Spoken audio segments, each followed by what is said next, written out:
ಓಕೆನಾ?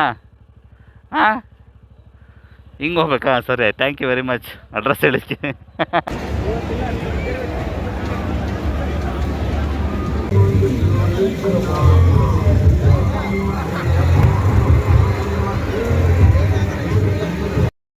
ನಮಸ್ಕಾರ ಕನ್ನಡಿಗರೇ, ನಾನು ಏಕಾಂಗಿ ಸಂಚಾರಿ ಹೇಮಂತ್. ನಾನಿವತ್ತು ಇದ್ದೀನಿ ರಾಮನಗರದಲ್ಲಿ. ನಾನು ಯಾಕೆ ರಾಮನಗರಕ್ಕೆ ಬಂದಿದ್ದೆ ಅಂತಂದರೆ, ರಾಮನಗರದಲ್ಲಿ ನಡೆಯುವ ಕರ್ನಾಟಕದಲ್ಲೇ ಫೇಮಸ್ ಆಗಿರೋ ಕರಗ ಉತ್ಸವ ನೋಡೋಕ್ಕೆ ಅಂತ ಬಂದಿದ್ದೆ. ನಿಜ, ಒಂದು ಅತ್ಯುತ್ತಮವಾದ ಅದ್ಭುತವಾದ ಎಕ್ಸ್ಪೀರಿಯೆನ್ಸ್ ನನಗೆ ಸಿಕ್ತು.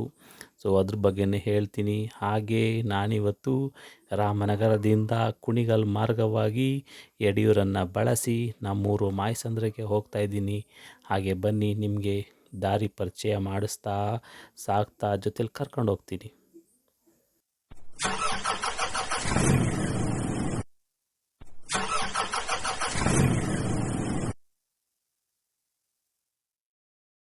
ಇದು ರಾಮನಗರದ ವೆರಿ ಬ್ಯುಸಿ ಸರ್ಕಲ್. ಇಲ್ಲಿ ನೇರವಾಗಿ ಹೋದರೆ ಮೈಸೂರು ಕಡೆ ಹೋಗುತ್ತೆ ಇದೇ ರೋಡು. ಇಲ್ಲಿ ರೈಟಿಗೆ ತಿರುಗಿಕೊಂಡ್ರೆ ನಾವು ಮಾಗಡಿ ಕಡೆ ಬರ್ತೀವಿ. ಇದೇ ರಾಮನಗರದ KSRTC ಬಸ್ ನಿಲ್ದಾಣ. ಈ ಬ್ಯುಸಿ ಜಂಕ್ಷನಿಂದ ನಾವು ತಪ್ಪಿಸ್ಕೊಂಡು ಆಚೆ ಬಂದರೆ ಈಗ ಒಳ್ಳೆ ರೋಡ್ ಸಿಗುತ್ತೆ ನಮಗೆ. ಯಾಕೆ ಒಳ್ಳೆ ರೋಡು ಅಂತಿದ್ದೀನಿ ಅಂತಂದರೆ, ರಾಮನಗರ ಎಷ್ಟು ಫೇಮಸ್ ಏರಿಯಾ, ಎಷ್ಟು ಚೆನ್ನಾಗಿದೆ, ರಾಜಕೀಯವಾಗಿ ಎಲ್ಲ ತುಂಬ ಹೆಸರಾಗ್ತಿರುತ್ತೆ. ಆದರೆ ಈ ರೋಡ್ ನೋಡೋಕ್ಕೆ ಬಂದಾಗ ತುಂಬ ಬೇಜಾರಾಯಿತು ನನಗೆ. ಹತ್ತಿರದ ರಾಜಕಾರಣಿಗಳು ಮತ್ತು ಎಲ್ಲ ಸಂಬಂಧಪಟ್ಟ ಅಧಿಕಾರಿಗಳು ದಿನ ಓಡಾಡ್ತಾರೆ. ಬಟ್ ಯಾಕೆ ಇಷ್ಟೊಂದು ಕೆಟ್ಟದಾಗಿ ಈ ಥರ ಮಾಡಿಕೊಂಡಿದ್ದಾರೆ ಅಂತ ಗೊತ್ತಿರಲಿಲ್ಲ. ಬರೀ ಗುಂಡಿಗಳು, ಕಿತ್ತೋಗಿರೋ ಟಾರು, ಬರೀ ಇದೇ ಥರ ಇತ್ತು. ಯಾಕೆ ಅಂತಲೇ ಗೊತ್ತಿಲ್ಲಪ್ಪ. ಇದೆಷ್ಟು ಪ್ರತಿಷ್ಠಿತ ಏರಿಯಾ, ಇಂಥ ದೊಡ್ಡ ರಾಜಕಾರಣಿಗಳೆಲ್ಲ ಇದ್ದಾರೆ, ಬಟ್ ಇವನ್ನೆಲ್ಲ ರಿಪೇರಿನೇ ಮಾಡಿಸಿಲ್ಲ.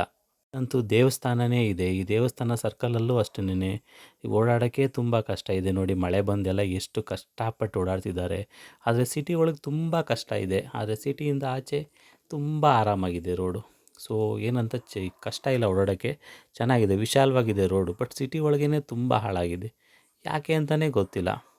ಇಷ್ಟೊಂದು ಪ್ರತಿಷ್ಠಿತ ಏರಿಯಾ, ಯಾಕೆ ರಾಜಕಾರಣಿಗಳು ಕಣ್ಣಿಗೆ ಬಿದ್ದಿಲ್ವಾ, ಅಧಿಕಾರಿಗಳು ಕಣ್ಣಿಗೆ ಬಿದ್ದಿಲ್ವಾ ಅಷ್ಟೊಂದು ರೋಡ್ ಹಾಳಾಗಿರೋದು? ಎಷ್ಟೋ ಕಡೆ ಗುಂಡಿ ತೋಡಿ ಏನೇನೋ ಮಾಡ್ತಿದ್ದಾರೆ. ನೋಡಿ, ಇಲ್ಲೂ ಅಷ್ಟೇ ತುಂಬ ವಿಶಾಲವಾಗಿಲ್ಲ ರೋಡು. ಇದು ಎಷ್ಟು ಪ್ರತಿಷ್ಠಿತ ಏರಿಯಾಗಳು, ಎಷ್ಟು ಚೆನ್ನಾಗಿರಬೇಕು, ಯಾಕೆ ಹಿಂಗಿದೆಯೋ ಗೊತ್ತಿಲ್ಲ. ಆದರೆ ಆದಷ್ಟು ಬೇಗ ಸಂಬಂಧಪಟ್ಟವರು ರೋಡೆಲ್ಲ ಚೆನ್ನಾಗಿ ಮಾಡಿಸಿ ನೋಡೋಕ್ಕೆ ಚೆನ್ನಾಗಿ ಕಾಣಂಗಾದರೆ ಓಡಾಡೋರ್ಗೂ ತುಂಬ ಖುಷಿ. ಹಾಗೆಯೇ ರಾಮನಗರ ವಿಚಾರಕ್ಕೆ ಹೇಳ್ಬೇಕು ಅಂತಂದರೆ, ರಾಮನಗರ ಡಿಸ್ಟಿಕ್ ಹೆಡ್ ಕ್ವಾರ್ಟರ್ಸ್ ಇದು. ಸೊ ಇಲ್ಲಿ ಇಂಥ ಡಿಸ್ಟಿಕ್ ಹೆಡ್ ಕ್ವಾರ್ಟರ್ಸಲ್ಲಿ ನೋಡಿ, ಈ ಥರ ಇಲ್ಲಿ ಸರ್ಕಲ್ಗಳೆಲ್ಲ ಈ ಥರ ಪ್ರಾಬ್ಲಮ್ ಆಗಿದೆ. ಯಾಕಂತಲೇ ಗೊತ್ತಿಲ್ಲ. ಅಲ್ಲಲ್ಲೇ ನೋಡಿ, ಈ ಥರ ಗುಂಡಿ ತೋಡಿ ಎಲ್ಲ ರಿಪೇರಿ ನಡೀತಿದೆ. ಸರ್ಕಾರದವ್ರು ಬೇಗ ಬೇಗ ಕೆಲಸಗಳು ಮುಗಿಸ್ಬೇಕು. ಈ ಥರ ಬ್ಯುಸಿ ಏರಿಯಾದಲ್ಲಿ ಯಾರು ಬಿದ್ದು ಅದು ಇದು ಮಾಡ್ಕೊಂಡು ಏನಾರು ತೊಂದರೆ ಆದರೆ ಭಾರಿ ಕಷ್ಟ ಆಗುತ್ತೆ. ಅದೆಲ್ಲ ಸುಲಭ ಅಲ್ಲ ಇವೆಲ್ಲ ಮೇಂಟೈನ್ ಮಾಡೋದು. ಇಂಥ ರೋಡ್ಗಳಲ್ಲಿ, ಇಂಥ ಏರಿಯಾಗಳಲ್ಲಿ, ಈ ಥರ ಪ್ರತಿಷ್ಠಿತ ಊರುಗಳಲ್ಲಿ ಪ್ರಪಂಚದಲ್ಲೇ ಹೆಸರುವಾಸಿಯಾಗಿರೋ ಕರಗ ಉತ್ಸವಗಳು ನಡೆಯುವಂಥ ಜಾಗ ಇವೆಲ್ಲ. ಹೊರಗಡೆಯಿಂದೆಲ್ಲ ತುಂಬ ಜನ ಬರ್ತಿರ್ತಾರೆ. ಅಂದಮೇಲೆ ಎಷ್ಟು ಚೆನ್ನಾಗಿರಬೇಕು. ಹಾಗೆ ಇದು ಆಚೆ ಬಂದರೆ ರಿಂಗ್ ರೋಡ್, ಇದು ಲೆಫ್ಟ್ ಸೈಡಿಗೆ ಮೈಸೂರು, ರೈಟ್ ಸೈಡಿಗೆ ಬೆಂಗಳೂರು. ಇಲ್ಲಿಂದ ಸೀದಾ ಹೋದರೆ ನಮಗೆ ಕೆಂಪೇಗೌಡರ ಮಾಗಡಿ ಸಿಗುತ್ತೆ. ಸೊ ಈ ರೋಡಂತೂ ತುಂಬ ಚೆನ್ನಾಗಿದೆ. ಇಲ್ಲಿ ಜರ್ನಿನೇ ಒಂಥರ ಅದ್ಭುತವಾಗಿದೆ. ಹಾಗೆ ರಾಮನಗರ ವಿಚಾರಕ್ಕೆ ಬಂದರೆ, ಇದು ಬೆಂಗಳೂರಿಂದ 50 ಕಿಲೋಮೀಟ್ರ್ ದೂರದಲ್ಲಿದೆ. ಇಲ್ಲಿಗೆ ಬರೋಕ್ಕೆ ಸಾರ್ವಜನಿಕ ಸಾರಿಗೆ, KSRTC ಬಸ್ಸು ಮತ್ತು ರೈಲು ಎಲ್ಲ ಇದೆ. ಅದ್ರ ಜೊತೆಗೆ ರಾಮನಗರದಲ್ಲಿ ಒಂದು ಅದ್ಭುತ ಏನಂತಂದರೆ, ಇಷ್ಟು ವರ್ಷವೂ ತುಂಬ ಖುಷಿ ಪಡೋ ವಿಚಾರ ಏನಂದರೆ, ಒಂದು ಕಾಲದ ತುಂಬ ಪ್ರಸಿದ್ಧವಾಗಿರೋ ಬಾಲಿವುಡ್ ಮೂವಿ ಶೋಲೆನ 1975ನೇ ಇಸ್ವಿಲಿ ಶೂಟಿಂಗ್ ಮಾಡಬೇಕಾದ್ರೆ ಇಲ್ಲಿಯ ರಾಮನಗರ ಬೆಟ್ಟಗಳಲ್ಲೇ ಶೂಟಿಂಗ್ ಮಾಡಿದ್ದಾರೆ. ಅದಂತೂ ಅದ್ಭುತ, ಎಲ್ರಿಗೂ ಗೊತ್ತಿರೋ ವಿಚಾರನೇ ಅದು. ಆದರೂ ಒಂಥರ ಸ್ಪೆಷಲ್, ಅದು ನೆನೆಸ್ಕೊಂಡ್ರೆ ಖುಷಿಯಾಗುತ್ತೆ. ಮತ್ತು ಇಲ್ಲಿ ಏನಂತಂದರೆ, ಟಿಪ್ಪು ಸುಲ್ತಾನ್ ಆಳ್ವಿಕೆ ಕಾಲದಲ್ಲಿ ಈ ಪಟ್ಟಣನ ಶಂಷರಾಬಾದ್ ಅಂತ ಕರಿತಿದ್ರಂತೆ. ಹಾಗೆಯೇ ಸ್ವಾತಂತ್ರ್ಯಕ್ಕಿಂತ ಮುಂಚೆ ಇದನ್ನು ಸರ್ ಬ್ಯಾರಿ ಕ್ಲೋಸ್ ಅಂತ ಏನೋ ಕರಿತಿದ್ರಂತೆ. ಅವ್ರ ಹೆಸರು ಕಡೆಯಿಂದ ಕ್ಲೋಸ್ ಪೇಟ್ ಅಂತೇನೋ ಕರಿತಿದ್ರಂತೆ. ಅದೆಷ್ಟರ ಮಟ್ಟಿಗೇನೋ ಗೊತ್ತಿಲ್ಲ. ನಮಗೂ ಹಿಂಗೆ ವಿಚಾರ ಗೊತ್ತಾಯಿತು, ನಿಮಗೆ ತಿಳಿಸೋಣ ಅಂತ ಹೇಳ್ತಾ ಇದ್ದೀನಿ. ಮತ್ತು ಈ ರಾಮನಗರ ರೇಷ್ಮೆ ಕೃಷಿಗೆ ತುಂಬ ಹೆಸರಾಗಿದೆಯಂತೆ. ಮತ್ತು ಇದನ್ನು ಕೆಲವು ಕಡೆಯಿಂದ ಸಿಲ್ಕ್ ಟೌನ್ ಮತ್ತು ಸಿಲ್ಕ್ ಸಿಟಿ ಅಂತೆಲ್ಲ ಅಡ್ಡ ಹೆಸರು ಇದೆಯಂತೆ. ಈ ಪ್ರದೇಶದಲ್ಲಿ ರೇಷ್ಮೆ ತುಂಬ ಬೆಳೀತಾರಂತೆ. ಬಟ್ ನಾನು ಜಾಸ್ತಿ ಕೇಳಿಲ್ಲ ಅಥವಾ ನೋಡಿಲ್ಲ. ನಾನು ಇದು ಸುಮ್ಮನೆ ನೋಡೋಕ್ಕೆ ಅಂತ ಹೋಗಿದ್ದಷ್ಟೇ. ಬಟ್ ಸುಮ್ಮನೆ ತಿಳ್ಕೊಂಡಾಗ ಇವೆಲ್ಲ ವಿಚಾರ ಗೊತ್ತಾಯಿತು. ಸೊ ಈ ರೇಷ್ಮೆ ಗೂಡುಗಳು ಎಲ್ಲ ತುಂಬ ಜಾಸ್ತಿ ಫೇಮಸ್ ಅಂತೆ. ಜೊತೆಗೆ ಇನ್ನೊಂದೇನೆಂದರೆ ಈ ಮೈಸೂರು ಸಿಲ್ಕ್‌ನ ಇನ್ಪುವ ಅಂತೇನೋ ಅನ್ನುತ್ತಲ್ಲ, ಅದಕ್ಕೆ ಇಲ್ಲಿಯ ರೇಷ್ಮೆನ ಬಳಸ್ತಾರಂತೆ. ಸೊ ಇಷ್ಟು ಗೊತ್ತಾಯಿತು ನನಗೆ ರಾಮನಗರದ ಬಗ್ಗೆ. ಸೊ ಅಲ್ಲಿಂದ ಬಂದರೆ ನಮಗೆ ಈ ರಾಮನಗರ ಬಿಟ್ಟ ನಂತರ ಸಿಗೋದೇ ಮಾಗಡಿ.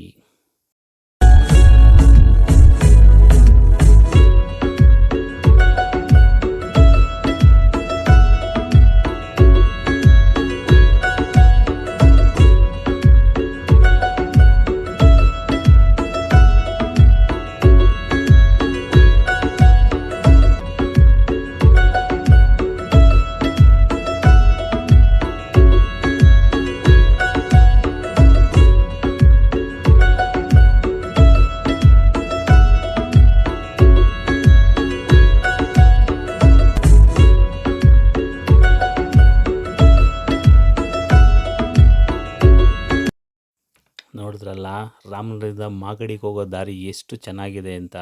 ನನಗಂತೂ ಬೈಕ್ ಓಡ್ಸೋಕ್ಕೆ ತುಂಬ ತುಂಬ ಖುಷಿ ಆಯಿತು. ತುಂಬ ಚೆನ್ನಾಗಿದೆ ರೋಡು, ಯಾವುದೇ ರೀತಿಯಾಗಿ ತೊಂದರೆ ಇಲ್ಲ, ಆರಾಮಾಗಿ ಓಡಿಸ್ಕೊಂಬರ್ಬೋದು. ಸುತ್ತಲೂ ಸೀನರಿಗಳು ತುಂಬ ಚೆನ್ನಾಗಿದೆ. ಸೊ ಮಾಗಡಿಗೆ ಬರೋರು, ರಾಮನಗರದಿಂದ ಬರೋರಿಗೆ ಒಂಥರ ಪ್ರಕೃತಿ ಮಡಿಲಲ್ಲಿ ಗಾಡಿ ಓಡಿಸ್ಕೊಂಡು ಹೋಗುವಂಥ ತುಂಬ ಖುಷಿ ಸಿಗುತ್ತೆ. ತುಂಬ ಚೆನ್ನಾಗಿದೆ ಕೂಡ ರೋಡು. ಹಾಗೆ ಯಾವುದೇ ರೀತಿ ರಿಪೇರಿಗಳು ಅದು ಇದು ಇಲ್ಲ. ಎಲ್ಲೋ ಹೋಗ್ಬೇಕಾದ್ರೆ ಏನು ಅಂತ ತೊಂದರೆ ಅನ್ನಿಸ್ತಿಲ್ಲ. ಮಧ್ಯ ಮಧ್ಯೆ ಸ್ವಲ್ಪ ಈ ಥರ ಊರುಗಳೆಲ್ಲ ಸಿಕ್ಕಿದಾಗ ಟ್ರಾಫಿಕ್ ಆಗೋದು ಬಿಟ್ಟರೆ ತುಂಬ ಚೆನ್ನಾಗಿದೆ ರೋಡು, ಆರಾಮಾಗಿ ಬರ್ಬೋದು. ಸೊ ಅಲ್ಲಿಂದ ಮಾಗಡಿ, ರಾಮನಗರದಿಂದ ಮಾಗಡಿಗೆ 30 ಕಿಲೋಮೀಟ್ರ್ ಆಗುತ್ತೆ. ಸೊ 30 ಕಿಲೋಮೀಟ್ರ್ ರೋಡು ತುಂಬ ಚೆನ್ನಾಗಿದೆ, ಯಾವುದೇ ರೀತಿಯಾಗಿ ರಿಪೇರಿ ಗಿಪೇರಿ ಏನೂ ಇಲ್ಲ. ಸೊ ಅಲ್ಲಿಂದ ಬಂದರೆ ಇದು ಮಾಗಡಿಗೆ ಬರೋ ಜಂಕ್ಷನ್ನು. ಇಲ್ಲಿ ಲೆಫ್ಟಿಗೆ ತಿರುಗಿಕೊಂಡ್ರೆ ನಾವು ಸೀದಾ ಮಾಗಡಿಗೆ ಹೋಗ್ತೀವಿ. ಸೊ ಇಲ್ಲಿಂದ 1 ಕಿಲೋಮೀಟ್ರ್ ಆಗುತ್ತೆ ಮಾಗಡಿ ಸಿಟಿ ಒಳಗೆ ಬರೋಕ್ಕೆ. ಇಲ್ಲೊಂದು ದೇವಸ್ಥಾನ ಇದೆ, ಸರಿಯಾಗಿ ಹೆಸರು ನೋಡಲಿಲ್ಲ ನಾನು ಬರಬೇಕಾದ್ರೆ. ಚೆನ್ನಾಗಿದೆ, ಹೋಗೋಕ್ಕಾಗಲಿಲ್ಲ, ಸೀದಾ ಬಂದುಬಿಟ್ಟೆ. ಸೊ ಇಲ್ಲಿಂದ ಸ್ಟಾರ್ಟ್ ಆದರೆ ಮಾಗಡಿದು ಇತಿಹಾಸ ತುಂಬ ಅದ್ಭುತವಾಗಿದೆ. ಸಾರಿ, ಯಾಕೋ ಬೇಕಂತಲೇ ಕೆಂಬತೈತೆ ಅನ್ನಂಗೆ ಬರ್ತಿದೆ. ಮಾಗಡಿ ಇತಿಹಾಸ ತುಂಬ ಅದ್ಭುತವಾಗಿದೆ ಮತ್ತು ಸ್ಪೆಷಲ್ ಆಗಿದೆ. ಅದು ವಿಜಯನಗರ ಸಾಮ್ರಾಜ್ಯ ಭಾಗವಾಗಿತ್ತಂತೆ. ಅದಕ್ಕೆ ಮುಂಚೆ ಅದು ಹೊಯ್ಸಳರ ಕೈಯಲ್ಲಿತ್ತಂತೆ. ಹಾಗೆ ಇದು ತುಂಬ ಹಿಸ್ಟ್ರಿ ತುಂಬ ಚೆನ್ನಾಗಿದೆ. ಅದೇ ಈಗ ಪ್ರೆಸೆಂಟ್ ಲೆಕ್ಕ ಹಾಕೊಂಡ್ರೆ, ಸೊ ಇದು ಮಾಗಡಿ ಕೆಂಪೇಗೌಡರ ಊರು ಅನ್ನೋದೊಂದು ಅದ್ಭುತ. ನಮಗೆ ಏನೋ ಒಂಥರ ಖುಷಿ, ಮೈ ರೋಮಾಂಚನ ಆಗೋವಂತಿದೆ. ಬಟ್ ಮಾಗಡಿ ಕೆಂಪೇಗೌಡರು ಸಮಾಧಿನೇ ಯಾರೂ ನೋಡ್ಕೊಳ್ಳಿಲ್ದಂಗೆ ಆಗಿ ಕುಂತಿದೆ ಅದು. ಆದರೆ ಬೆಂಗಳೂರು ಮಾತ್ರ ಸಿಲಿಕಾನ್ ಸಿಟಿ, ಸಿಲಿಕಾನ್ ವ್ಯಾಲಿ ಅಂತೆಲ್ಲ ಇಡೀ ಪ್ರಪಂಚದಲ್ಲೇ ಹೆಸರಾಗ್ತಿದೆ. ಆದರೆ ಅದನ್ನು ಕಟ್ಟಿ ಬೆಳೆಸಿ ಅದನ್ನು ಇವತ್ತು ಸಾರ್ವಜನಿಕರು ಬಳಕೆಗೆ ಆಗೋ ರೀತಿ ಮಾಡಿರೋ ಕೆಂಪೇಗೌಡರು ಮತ್ತು ಕೆಂಪೇಗೌಡರ ಸಮಾಧಿ, ಕೆಂಪೇಗೌಡರ ಊರು ಅಷ್ಟು ಅದ್ಭುತವಾಗಿಲ್ಲ. ಇಲ್ಲೂ ಅಷ್ಟೇ, ರೋಡು ತುಂಬ ಏನು ಹೇಳ್ಕೊಳಂಗಿಲ್ಲ. ಸೊ ಸುಮಾರಾಗಿದೆ. ಸಿಟಿ ಒಳಗೆ ಮಾತ್ರ ಎಲ್ಲ ಕಡೆ ಇದೇ ಥರ ಇದೆ. ಸಿಟಿಯಿಂದ ಅದೇ ತುಂಬ ಚೆನ್ನಾಗಿದೆ. ಯಾಕೆ ಈ ಥರ ಅಂತ ಗೊತ್ತಿಲ್ಲ, ಆಡಳಿತಗಳಿಗೆ ಮಾಡಿದ್ದಾರೆ ಅಂತ. ಆದರೂ ವಿಶಾಲವಾಗಿ ಚೆನ್ನಾಗಿದೆ, ಗಾಡಿ ಓಡ್ಸೋಕ್ಕೇನು ತೊಂದರೆ ಇಲ್ಲ. ಸೊ ಓಡಾಡೋಕ್ಕೆ ಚೆನ್ನಾಗಿದೆ. ಆದರೂ ಮಧ್ಯ ಮಧ್ಯೆ ತುಂಬ ತುಂಬ ತುಂಬ ಡ್ಯಾಮೇಜ್ ಇದೆ. ಆಮೇಲೆ ಸ್ವಲ್ಪ ಟ್ರಾಫಿಕೆಲ್ಲ ಅದೇ ಉದ್ದೇಶಕ್ಕೆ ಜಾಮ್ ಆಗ್ತಿರುತ್ತೆ. ಆದರೆ ಇಲ್ಲಿಂದ ಸೀದಾ ಬಂದರೆ ಮುಂದಕ್ಕೆ ಆಚೆ ಬಂದಮೇಲೆ ಮಾತ್ರ ತುಂಬ ಚೆನ್ನಾಗಿದೆ ರೋಡು, ಏನಂತ ಬೇಜಾರಾಗಲ್ಲ. ಸೊ ಮಾಗಡಿದು ನಾನು ಏನೋ ಅಂದ್ಕೊಂಡಿದ್ದೆ, ತುಂಬ ಜಾಸ್ತಿ ಸತಿ ಬಂದಿಲ್ಲ, ಇದೇ ಪ್ರಥಮ ಬಾರಿಗೆ ಬಂದಿದ್ದು ನಾನು. ಅದಕ್ಕೆ ಮುಂಚೆ ಬಸ್ಸಲ್ಲಿ ಬಂದಿದ್ದೆ, ಗೊತ್ತಾಗಿಲ್ಲ, ಬೈಕ್ ಓಡಿಸ್ಕೊಂಡಿದ್ದೆ ಸತಿ ಬಂದಿದ್ದು. ಸೊ ನಿಮಗೆಲ್ಲ ತೋರಿಸ್ಬೇಕು ರೋಡನ್ನ ಅಂತ. ಇದೆ ಈ ಥರ ಚೆನ್ನಾಗಿದೆ ರೋಡು, ರೋಡೇನು ತೊಂದರೆ ಇಲ್ಲ, ಓಡಿಸ್ಕೊಂಡು ಹೋಗ್ಬೋದು. ಮಧ್ಯೆ ಮಧ್ಯೆ ಸ್ವಲ್ಪ ಮಾಮೂಲಿ, ಎಲ್ಲ ನಮ್ಮ ಇಂಡಿಯಾದೆಲ್ಲ, ಕರ್ನಾಟಕದಲ್ಲಾಗಲಿ ಇಂಡಿಯಾದಲ್ಲಿ ಸಿಟಿಗಳಲ್ಲಿ ಅದೇ ಪ್ರಾಬ್ಲಮ್ ಅಲ್ಲ, ಸಿಟಿ ಒಳಗೆ ರೋಡ್ಗಳು ಚೆನ್ನಾಗಿರಲ್ಲ. ಸೊ ಸಿಟಿಯಿಂದ ಆಚೆ ತುಂಬ ಅದ್ಭುತ ರೋಡ್ಗಳೇ ಸಿಗ್ತವೆ ನಮಗೆ. ಮತ್ತು ಮಾಗಡಿಯ ಸುತ್ತಮುತ್ತ ಒಂದು ಅದ್ಭುತ ಏನಂತಂದರೆ, ಮಾಗಡಿದು ರಂಗನಾಥ ಸ್ವಾಮಿ ದೇವಾಲಯ ಇದೆ, ಮತ್ತು ಹಲವಾರು ದೇವಸ್ಥಾನಗಳು, ತುಂಬ ಫೇಮಸ್ ದೇವಸ್ಥಾನಗಳಿದ್ದಾವೆ. ಮತ್ತು ನೋಡೋಕ್ಕೆ ಬೆಟ್ಟ, ಕೋಟೆ ಎಲ್ಲ ಇದೆ. ಸೊ ಒಂದು ದಿವಸ ಪ್ರೇಕ್ಷಣೀಯ ಸ್ಥಳ ಅಂತ ಫಿಕ್ಸ್ ಮಾಡ್ಕೊಂಡು ಟೂರಿಗೆ ಬಂದಂಗೆ ಬರ್ಬೋದು ಇಲ್ಲಿಗೆ. ಸೊ ಬರೋಕ್ಕೂ ದಾರಿನೂ ತುಂಬ ಚೆನ್ನಾಗಿದೆ, ಎಲ್ಲೂ ಏನಂತ ತೊಂದರೆ ಆಗೋಲ್ಲ. ಹಾಗೆ ಇಲ್ಲೂ ಉಳ್ಕೊಳ್ಳೋಕ್ಕೆ ಲಾಡ್ಜಸ್ ಮತ್ತು ಹೋಟೆಲ್ಸ್, ಊಟ ತಿಂಡಿಗೇನು ತೊಂದರೆ ಇಲ್ಲ, ತುಂಬ ಚೆನ್ನಾಗಿರೋ ಹೋಟೆಲ್ಲೇ ಇದೆ. ದಾರಿನೂ ಅಷ್ಟೇ, ಎಲ್ಲ ಅಲ್ಲಿ ಬಿಲ್ಲಿ ಸ್ವಲ್ಪ ಈ ಥರ ಕಿತ್ತೋಗಿರೋದು ಬಿಟ್ಟರೆ ರೋಡು ಏನಂತ ಕಳಪೆ ಆಗಿಲ್ಲ, ಚೆನ್ನಾಗಿದೆ. ಹಾಗೆ ಇನ್ನೊಂದೇನಂತಂದರೆ, ಮಾಗಡಿ ಅನ್ನೋ ಹೆಸರು ಕೇಳಿದ ತಕ್ಷಣ ನನಗೆ ಮೊದಲು ನೆನಪಾಗೋದೇ ಕೆಂಪೇಗೌಡರ ಹೆಸರು. ಹಾಗೆ ಬರ್ತಾ ಬರ್ತಾ ಸ್ವಲ್ಪ ಮಧ್ಯೆ ವಿಡಿಯೋ ಮಾಡಿದ ಪ್ರಾಬ್ಲಮ್ ಆಗಿತ್ತು, ಸೊ ಕಟ್ ಮಾಡಿಬಿಟ್ಟೆ. ಸೊ ಅಲ್ಲಿಂದ ಬಂದು ನಾವೀಗ ಕುಣಿಗಲ್ ರೋಡಿಗೆ ಜಾಯ್ನ್ ಆಗಿದ್ದೀನಿ. ಬೇಸಿಕಲಿ ಕುಣಿಗಲ್ ಒಳಗೆ ಹೋಗೋಕ್ಕಾಗಲ್ಲ, ಬೈಪಾಸ್ ರೋಡಿಂದ ಆಚೆ ಬರ್ತಾಯಿದ್ದೀನಿ. ಯಾಕಂದರೆ ಸ್ವಲ್ಪ ನಂದು ಟೈಮ್ ಆಗಿಬಿಟ್ಟಿತ್ತು, ಬೇಗ ಊರ ಕಡೆ ಹೋಗ್ಬೇಕಾಗಿತ್ತು ಅಂತ ಅಂದ್ಬಿಟ್ಟು ಕುಣಿಗಲ್ ಸಿಟಿ ಒಳಗೆ ಹೋಗಲಿಲ್ಲ. ಯಾಕಂದರೆ ಕುಣಿಗಲ್ ಸಿಟಿಲಂತೂ ರೋಡು ಯಾವುದೇ ಕಾರಣಕ್ಕೂ ಚೆನ್ನಾಗಿಲ್ಲ. ಅಲ್ಲಿ KSRTC ಬಸ್ಸಲ್ಲಿ ಹೋಗೋದಕ್ಕಷ್ಟೇ ಆರಾಮಾಗಿ ಹೋಗ್ಬೋದು. ಅದು ಬಿಟ್ಟರೆ ನಾವು ಬೈಕರ್ಸೆಲ್ಲ ಹೋಗ್ತೀವಿ ಅಂದರೆ ಭಾರಿ ಕಷ್ಟ, ತುಂಬ ಗುಂಡಿಗಳಿದ್ದಾವೆ. ಅದು ಯಾಕೆ ಇಷ್ಟು ವರ್ಷ ಆದರೂ ಕುಣಿಗಲ್ ರೋಡನ್ನ ಚೆನ್ನಾಗಿ ಮಾಡಿಲ್ವೋ ನನಗಂತೂ ಗೊತ್ತಿಲ್ಲ. ಓಕೆನಾ. ಅಲ್ಲಿಂದ ಬರ್ತಾ ಬರ್ತಾ ನಾವೀಗ ನೋಡಿ, ಇದು ಯಡಿಯೂರು ನಿಯರ್ ಬಂದೆ. ಸೊ ಮಧ್ಯೆ ತುಂಬ ಜರ್ನಿ ಇತ್ತು, ಎಲ್ಲ ವೀಡಿಯೋ ಹಾಕೋಕ್ಕಲ್ಲ, ವೀಡಿಯೋ ಚಿಕ್ಕದು ಮಾಡಬೇಕು ಅನ್ನೋ ಉದ್ದೇಶದಿಂದ ಸ್ವಲ್ಪ ಕಟ್ ಮಾಡಿದೆ. ಸೊ ಇಲ್ಲಿ ಗೊತ್ತಿರೋ ವಿಚಾರ, ಹಿಂದೆ ಹೋಯ್ತಲ್ಲ, ಅಲ್ಲಿ ಹಾಲಿನ ಸಂಸ್ಕರಣಾ ಘಟಕ ಇದೆ ನಂದಿನಿಯವ್ರದ್ದು. ನಮ್ಮ ಇಲ್ಲಿ ತಾಲೂಕಿಂದೆಲ್ಲ ಬರುತ್ತೆ ಇಲ್ಲಿ ಹಾಲು. ನಾವು ತುಂಬ ಸತಿ ಹೋಗಿದ್ದೀವಿ ನೋಡ್ಕೊಂಬರೋಕ್ಕೆ ಅಂತ. ಇನ್ನು ಅಲ್ಲಿಂದ ಬಂದರೆ ಇದು ಯಡಿಯೂರು ಸಿದ್ಧಲಿಂಗೇಶ್ವರ ದೇವಸ್ಥಾನ ಇರೋ ಏರಿಯಾ ಇದು. ಸೊ ದೇವಸ್ಥಾನಕ್ಕೆ ಇನ್ನೊಂದು ನಿಮಗೆ ತೋರಿಸ್ತೀನಿ. ಈಗ ಕೇವಲ ರೋಡ್ ಮಾತ್ರ ತೋರಿಸ್ತಾ ಇದ್ದೀನಿ ಅಷ್ಟೇ ನಿಮಗೆ. ಸೊ ಇದು ದೇವಸ್ಥಾನ ಇರೋವಂಥ ರೋಡ್ ಇದು. ಇಲ್ಲೇ ಸೀದಾ ಹೋಗಿ ಅಲ್ಲಿ ಸರ್ಕಲಲ್ಲಿ ಲೆಫ್ಟಿಗೆ ತಿರುಗಿಕೊಂಡ್ರೆ ನಾವು ಸೀದಾ ದೇವಸ್ಥಾನಕ್ಕೆ ಹೋಗ್ಬೋದು. ಯಡಿಯೂರು ಶ್ರೀ ಸಿದ್ಧಲಿಂಗ ದೇವಸ್ಥಾನದಲ್ಲಿ ಶಿವರಾತ್ರಿ ಮತ್ತು ಯುಗಾದಿ ಸಮಯದಲ್ಲಿ ವಾರ್ಷಿಕ ಉತ್ಸವಗಳು ನಡೀತವೆ. ಹಾಗೆ ಅದಕ್ಕೆ ಇನ್ನೊಂದು ಕಳಶಪ್ರಾಯವಾಗಿರೋದು ಏನಂತಂದರೆ, ದೀಪಾವಳಿ ವಾರ್ಷಿಕ ಹಬ್ಬದಲ್ಲಿ ಲಕ್ಷ ದೀಪೋತ್ಸವ ಅಂತ ನಡೆಯುತ್ತೆ. ಅದಂತೂ ನೋಡೋಕ್ಕೆ ತುಂಬ ತುಂಬ ತುಂಬ ಚೆನ್ನಾಗಿರುತ್ತೆ. ಸೊ ನಾನು ನಮ್ಮೂರಿಗೆ ಹೋಗೋಕ್ಕೆ ನಮ್ಮ ರೋಡ್ ಚೆನ್ನಾಗಿಲ್ಲ ಅಂತ ಇಲ್ಲೇ ರೈಟ್ ತೊಗೋತಾ ಇದ್ದೀನಿ. ಸೀದಾ ಹೋಗಿ ಅಲ್ಲಿ ರೈಟ್ ತೊಗೋಬೇಕಿತ್ತು, ಬಟ್ ನಾನು ಬೇಸಿಕಲಿ ಇಲ್ಲೇ ರೈಟ್ ತೊಗೊಂಡೆ. ಯಾಕೆ ಅಂದರೆ ಆ ಕಡೆ ರೋಡ್ ಸ್ವಲ್ಪ ರಿಪೇರಿ ಮಾಡ್ತಿದ್ದಾರೆ, ಹಾಗಾಗಿ ಹಾಕೋಕ್ಕಾಗಲ್ಲ. ಇದು ಬೇಸಿಕಲಿ ಇದು ಯಡಿಯೂರಿಂದ ಸೀದಾ ಹೋಗಿದ್ದು ಇದು ಗುಬ್ಬಿಗೆ ಹೋಗುತ್ತೆ. ಯಡಿಯೂರು ಗುಬ್ಬಿ ಮಾರ್ಗ ಕನೆಕ್ಟ್ ಆಗುತ್ತೆ ಇದು. ಸೊ ನಮಗೆ ಇಲ್ಲಿಂದನೂ ಊರಿಂದ ದಾರಿ ಇದೆ, ಅದಕ್ಕೋಸ್ಕರ ಈ ಕಡೆಯಿಂದ ಹೋಗ್ತಾಯಿದ್ದೀನಿ. ಸೊ ನಾವು ಮಾಯಸಂದ್ರಕ್ಕೆ ಹೋಗಬೇಕು ಅಂತಂದರೆ ಯಡಿಯೂರಲ್ಲಿ ಈ ಅಂಡರ್ ಪಾಸಲ್ಲಿ ರೈಟ್ ತೊಗೊಂಡು ಸೀದಾ ಬರಬೇಕು. ಸೊ ರೋಡ್ ತುಂಬ ಚೆನ್ನಾಗಿದೆ. ಇದು ಸೀದಾ ಹೋದರೆ ನಾವು ಇದಕ್ಕೆ ಹೋಗ್ತೀವಿ, ಗುಬ್ಬಿ ಪಟ್ಟಣಕ್ಕೆ. ಸೊ CS ಪುರ, ಅಲ್ಲಿಂದ ಬಂದರೆ KG ಟೆಂಪಲ್ಲಿಂದ ಆದಮೇಲೆ ನಾವು ಗುಬ್ಬಿಗೆ ಹೋಗ್ತೀವಿ. ಸೊ ಈ ರೋಡಂತೂ ತುಂಬ ಚೆನ್ನಾಗಿ ಮಾಡಿದ್ದಾರೆ, ವಿಶಾಲವಾಗಿದೆ, ಟ್ರಾಫಿಕ್ ಇರಲ್ಲ, ಆರಾಮಾಗಿ ಹೋಗ್ಬೋದು. ಸೊ ಹಾಗೆ ಅಲ್ಲಿಂದ ಬಂದರೆ ನಮಗಿಲ್ಲಿ ಮಧ್ಯೆ ನಾನು ಡೈವರ್ಷನ್ ತೊಗೋಬೇಕಾಗುತ್ತೆ. ಹಾಗಾಗಿ ನಾವು ಈ ರೋಡನ್ನು ತೊಗೊಂಡೆ. ಆ ರೋಡು ಸ್ವಲ್ಪ ರಿಪೇರಿ ಇದೆ, ಅದಕ್ಕೋಸ್ಕರ ಈ ರೋಡಲ್ಲಿ ಬಂದೆ. ಸ್ವಲ್ಪ ಡಿಸ್ಟೆನ್ಸ್ ಜಾಸ್ತಿ ಆಗುತ್ತೆ, ಬಟ್ ಆರಾಮಾಗಿ ಹೋಗ್ಬೋದು. ಈ ಕಾರಲ್ಲಿ ಬರೋರಿಗೆಲ್ಲ ತುಂಬ ಚೆನ್ನಾಗಿರುತ್ತೆ ಈ ರೋಡು, ಏನು ಡಿಸ್ಟರ್ಬೆನ್ಸ್ ಇರೋಲ್ಲ. ಸ್ವಲ್ಪ ಮುಂದೆ ಚೆನ್ನಾಗಿಲ್ಲ ರೋಡು. ಅಲ್ಲಿ ನೆಕ್ಸ್ಟು ಶೆಟ್ಟಗೊಂಡನಹಳ್ಳಿ ಅಂತ ಊರು ಬರುತ್ತೆ. ಸೊ ಆ ಊರ ಹತ್ರ ನಾವು ಲೆಫ್ಟ್ ತೊಗೋಬೇಕಾಗತ್ತೆ. ಸೊ ಅಲ್ಲಿ ಸರ್ಕಲ್ ಬಂದಾಗ ಹೇಳ್ತೀನಿ ನಿಮಗೆ. ಅಲ್ಲಿ ಸೀದಾ ಹೋದರೆ ಅಲ್ಲಿಂದ ಕಲ್ಲೂರು ಕ್ರಾಸು, ಅಲ್ಲಿ ಏರಿ ಮೇಲಾಸ್ ಹೋಗಿ CS ಪುರಕ್ಕೆ ಹೋಗಿ CS ಪುರಿಂದ ಗುಬ್ಬಿ ಹೋಗುತ್ತೆ. ಹಾಗೆ ಇಲ್ಲಿ ನಾನೇ ಟರ್ನ್ ಆದೆ ಅಂತಂದರೆ, ಅದೇ ನಮ್ಮೂರ ಹತ್ರ ರೋಡ್ ಚೆನ್ನಾಗಿರಲಿಲ್ಲ, ಅದಕ್ಕೋಸ್ಕರ ಅಲ್ಲೊಂದು ರಿಪೇರಿ ಮಾಡ್ತಿದ್ದಾರೆ. ಸೊ ಅದು ಯಡಿಯೂರು ಇಂದ ನಮ್ಮೂರಿಂದ ತುರುವೇಕೆರೆಗೆ ಹೋಗುತ್ತೆ ಆ ರೋಡು. ತುರುವೇಕೆರೆಯಿಂದ ಹಂಗೆ ಶಿವಮೊಗ್ಗ ಆ ಕಡೆ ಎಲ್ಲ ಹೋಗ್ಬೋದು. ಸೊ ಹಾಗಾಗಿ ಆ ರೋಡು ರಿಪೇರಿ ನಡೀತಿತ್ತು, ಅದಕ್ಕೆ ಈ ಕಡೆ ತಿರ್ಕೊಂಡೆ. ಸೊ ಈ ರೋಡು ತುಂಬ ಚೆನ್ನಾಗಿದೆ. ಸೊ ಕಾರಲ್ಲಿ ಹೋಗೋವಂಥವ್ರು ಈ ರೋಡನ್ನ ಆರಾಮಾಗಿ ಸೆಲೆಕ್ಷನ್ ಮಾಡ್ಕೋಬೋದು. ಅಲ್ಲಿಂದ ಬಂದರೆ ಸ್ವಲ್ಪ ಚೆನ್ನಾಗಿರೋ ರೋಡು. ಆಮೇಲೆ ಮತ್ತೆ ಸೀದಾ ಅಲ್ಲಿ ಬಂದು TB ಕ್ರಾಸಿಗೆ ಜಾಯ್ನ್ ಆಯ್ತೀವಿ ನಾವು, ಸವರ್ನಹಳ್ಳಿ TB ಕ್ರಾಸ್. ಅಲ್ಲಿಂದ ಸೀದಾ ತುರುವೇಕೆರೆ, ತಿಪಟೂರು, ಶಿವಮೊಗ್ಗ ಹೀಗೆಲ್ಲ ಹೋಗ್ಬೋದು. ಈ ರೂಟಲ್ಲಿ ಬೆಂಗಳೂರಿಂದ ಬಂದು ಶಿವಮೊಗ್ಗಕ್ಕೆ ಹೋಗ್ತೀವಿ ಅನ್ನೋಂಥವ್ರು ಈ ರೂಟ್ ಸೆಲೆಕ್ಷನ್ ಮಾಡ್ಕೋಬೋದು. ಅಕಸ್ಮಾತ್ ಇಲ್ಲಿ ಬಂದರೆ ಕುಣಿಗಲ್ ಕಡೆಯಿಂದ ಬರೋರು. ಚೆನ್ನಾಗಿದೆ ರೋಡ್, ಯಾವ ಡಿಸ್ಟರ್ಬೆನ್ಸ್ ಇಲ್ಲ. ಸೊ ನೋಡಿ, ಫುಲ್ಲು ಆರಾಮಾಗಿದೆ, ವಿಶಾಲವಾಗಿದೆ. ಸ್ವಲ್ಪ ಡಿಸ್ಟೆನ್ಸ್ ಆಗುತ್ತೆ ಅನ್ನೋದು ಬಿಟ್ಟರೆ ತೊಂದರೆ ಇಲ್ಲ. ನೋಡಿ, ಇದೆ ಶೆಟ್ಟಗೊಂಡನಹಳ್ಳಿ ಅಂತ ಬರುತ್ತೆ. ಇಲ್ಲಿ ನಾವು ಲೆಫ್ಟ್ ತೊಗೋಬೇಕು. ಸೊ ಲೆಫ್ಟ್ ತೊಗೊಂಡ್ರೆ ಆಗುತ್ತೆ. ಅಲ್ಲಿ ಮುಂದೆ ಹೋದರೆ ಸೀದಾ ಕಲ್ಲೂರು ಏರಿ ಮೇಲಿಂದ CS ಪುರಕ್ಕೆ ಹೋಗುತ್ತೆ ಆ ರೋಡು, ಸ್ಟ್ರೈಟ್ ಹೋದರೆ. ಸೊ ನಾವಿಲ್ಲಿ ಲೆಫ್ಟ್ ತೊಗೊತಾ ಇದ್ದೀನಿ. ಸೊ ಇಲ್ಲಂತೂ ರೋಡು ಇಲ್ಲಿವರೆಗೆ ಒಳ್ಳೆ ರೋಡಿತ್ತು, ಆದರೆ ಇಲ್ಲಿಂದ ಮುಂದಕ್ಕೆ ಅಂಥ ಅದ್ಭುತವಾದ ರೋಡಿಲ್ಲ.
ಬಂದ್ವಿ ನಾವು ಟಿ ಬಿ ಕ್ರಾಸ್ ಸರ್ಕಲ್ಗೆ. ಈ ಟಿ ಬಿ ಕ್ರಾಸ್ ರೈಟಿಗೆ ಹೋದರೆ ತುಮಕೂರು, ಸ್ಟ್ರೈಟ್ ಹೋದರೆ ತುರುವೇಕೆರೆ.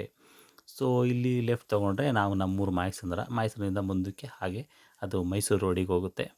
ಅಲ್ಲಿಂದ ಮುಂದೆ ಬೆಳ್ಳೂರು ಕ್ರಾಸ್ ಇದೆ. ಸೊ ಇದು ಆ ರೋಡಿಂದ ಬಂದರೆ ನಾವಿಲ್ಲಿ ನಾನು ಬರೋಕ್ಕೆ ಚೆನ್ನಾಗಿಲ್ಲ ರೋಡ್ ಅಂದನಲ್ಲ, ಅಲ್ಲಿಂದ ಬಂದರೆ ಇಲ್ಲಿಗೆ ಬಂದು ಜಾಯ್ನ್ ಆಗುತ್ತೆ ಆ ರೋಡು. ಸೊ ತುಂಬ ಖರಾಬಾಗಿದೆ. K S R T C bus ಬರುತ್ತೆ, ನಮ್ಮ ಕೈಲೆಲ್ಲ ಬರೋಕ್ಕಾಗಲ್ಲ, ತುಂಬ ಕಷ್ಟ ಇದೆ ಆ ರೋಡಲ್ಲಿ. ಸೊ ಇದು ನನ್ನ ಒಂದು ಚಿಕ್ಕ ವೀಡಿಯೋ. ಸೊ ಇನ್ಮೇಲೆ ಇನ್ನೂ ಮಾಹಿತಿಗಳನ್ನು ತುಂಬಿದ ವೀಡಿಯೋ ಹಾಕ್ತೀನಿ. ಯಾಕಂದರೆ ಯಾರು ರೋಡಲ್ಲಿ ಗೊತ್ತಿಲ್ಲದವರು ಬಂದಾಗ ಅವ್ರಿಗಿಲ್ಲಿ ಲೋಕಲ್ ಮಾಹಿತಿಗಳು ಬೇಗ ಗೊತ್ತಾಗಲಿ ಅನ್ನೋ ಉದ್ದೇಶದಿಂದ ನಾನು ಈ ಥರ ಮಾಡ್ತಾಯಿದ್ದೀನಿ. ಇಲ್ಲಿ ಇರೋರಿಗೆಲ್ಲ ಇದು ಮಾಮೂಲಿ, ಎಲ್ಲರಿಗೂ ಗೊತ್ತಿರುತ್ತೆ, ನಮಗೆ ಗೊತ್ತಿರೋ ರೋಡ್ ಅನಿಸುತ್ತೆ. ಬಟ್ ಆಚೆ ಕಡೆಯಿಂದ ಬರೋರಿಗೆ ತುಂಬ ಕಷ್ಟ ಆಗುತ್ತೆ. ಸೊ ಇದೇ ಥರ ನಾನು ಎಲ್ಲ ಏರಿಯಾಗೆ ಹೋದರೂ ಯಾರಿಗೇ ಆಗಲಿ ಡೌಟ್ ಬಂದು ನನ್ನ ವೀಡಿಯೋ ನೋಡಿದ್ರೆ ನಿಮ್ಗೆ ಆ ದಾರಿಗಳಲ್ಲಿ ಎಲ್ಲೆಲ್ಲಿ ಹೋಗ್ಬೇಕಂತ ಗೊತ್ತಾಗಬೇಕು. ಸೊ ಹಾಗಾಗಿ ಲೋಕಲಲ್ಲಿ ಸಿಗೋ ಸಣ್ಣ ಪುಟ್ಟ ಟರ್ನಿಂಗ್ಸ್ಗಳು ಮತ್ತು ಸರ್ಕಲ್ಗಳಲ್ಲಿ ಯಾವ ಕಡೆ ತಿರ್ಗಬೇಕಂತ ವಿಚಾರ ತಿಳ್ಕೊಂಡು ನಿಮಗೆಲ್ಲ ಈ ಥರ ಮಾಹಿತಿಗಳನ್ನ ಹಾಕ್ತಾಯಿರ್ತೀನಿ. ಸೊ ದಯವಿಟ್ಟು ನೋಡ್ತಾಯಿರಿ, ಸಪೋರ್ಟ್ ಮಾಡ್ತಾಯಿರಿ. ಹಾಗೆ ನನ್ನ ಈ ಚಾನಲ್ ಏಕಾಂಗಿ ಸಂಚಾರಿ ಹೇಮಂತ್. ಸೊ ನೋಡ್ತಾಯಿರಿ, ಸಪೋರ್ಟ್ ಮಾಡ್ತಾಯಿರಿ. ಹಾಗೆ ನನ್ನ ಜೊತೆ ನೀವು ಜರ್ನಿ ಮಾಡ್ತಾಯಿರಿ. ಯಾಕಂದರೆ ನಾವು ಎಷ್ಟೋ ಕಡೆ ಹೋಗ್ತಾ ಇರ್ತೀವಿ, ಅಲ್ಲಿ ದಾರಿಗಳು ಗೊತ್ತಾಗಲ್ಲ, ಕನ್ಫ್ಯೂಸ್ ಆಗುತ್ತೆ. ಸೊ ಅವಾಗೇನಾಗುತ್ತೆ ಅಂದರೆ ಎಷ್ಟೋ ಸತಿ ಕೇಳೋಕ್ಕೂ ಯಾರೂ ಇರೋಲ್ಲ. ಸೊ ಈಗ ನನ್ನ ವೀಡಿಯೋ ನೋಡಿದಾಗ ಹೊರಗಡೆಯಿಂದ ಬರೋರು ಯಾರಿಗೋ ಒಬ್ಬರಿಗೆ ಆ ವೀಡಿಯೋನ ಮುಂಚೆನೇ ನೋಡ್ಕೊಂಡಿದ್ರೆ ಇಲ್ಲಿ ಬಂದು ಇಲ್ಲೇ ತಿರ್ಕೋಬೋದು, ಈ ಕಡೆನೇ ಹೋಗ್ಬೋದು, ಈ ರೂಟಲ್ಲಿ ಹೋದರೆ ಇಲ್ಲೇ ಜಾಯ್ನ್ ಆಗ್ತೀವಿ ಅನ್ನೋ ಒಂದು ಸಣ್ಣ ಐಡಿಯಾ ಬರಲಿ ಅನ್ನೋ ಉದ್ದೇಶದಿಂದ ಈ ಥರ ವೀಡಿಯೋ ಮಾಡ್ತಾಯಿದ್ದೀನಿ. ನನಗೂ ದೇಶ ಸುತ್ತಬೇಕಂತ ಭಾರಿ ಆಸೆ ಇದೆ. ಆದರೆ ಏನು ಮಾಡೋದು, ಎಕನಾಮಿಕಲಿ ಅಷ್ಟೊಂದಿಲ್ಲ. ಅಟ್ಲೀಸ್ಟ್ ನಮ್ಮ ಕರ್ನಾಟಕನಾದ್ರು ಪೂರ್ತಿ ಸುತ್ತಬೇಕು ಅಂತ ಆಸೆ ಇದೆ. ಸೊ ನಾನು ಸುತ್ತುತ್ತೀನಿ, ನಿಮ್ಮನ್ನು ಸುತ್ತಿಸ್ತೀನಿ.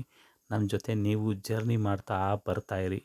ಹಾಗೆ ನನ್ನನ್ನು ಸಬ್ಸ್ಕ್ರೈಬ್ ಮಾಡ್ಕೊಳ್ಳಿ, ಮತ್ತು ಲೈಕ್ ಮಾಡಿ, ಬೆಲ್ ಐಕಾನ್ನ ಕ್ಲಿಕ್ ಮಾಡಿ, ಆಲ್ನ ನೋಟಿಫಿಕೇಷನ್ನ ಆನ್ ಮಾಡ್ಕೊಂಡಿರಿ. ಇನ್ಮೇಲೆ ನಿಮ್ಗೆ ಹೀಗೆ ವೆರೈಟಿ ವೀಡಿಯೋಗಳ್ನ ಇನ್ನೂ ಜಾಸ್ತಿ ಕೊಡ್ತಾಯಿರ್ತೀನಿ. ಒಳ್ಳೆ ವೀಡಿಯೋಗಳ್ನ ನಿಮಗೋಸ್ಕರ ಅಂತ ರೆಡಿ ಮಾಡಿ ಕೊಡ್ತಾಯಿರ್ತೀನಿ.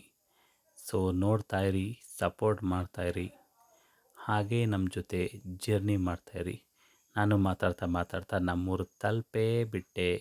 ಇದೇ ನಮ್ಮ ಪ್ರಪಂಚ, ನನ್ನ ಪ್ರಪಂಚ, ನನ್ನ ಪ್ರೀತಿಯ, ನನ್ನ ಇಷ್ಟದ ಊರು, ನಮ್ಮೂರು ಮಾಯಸಂದ್ರ. ಏಕಾಂಗಿ ಸಂಚಾರಿ ಹೇಮಂತ್ ಕಡೆಯಿಂದ ನಿಮಗೆ ವಂದನೆಗಳು.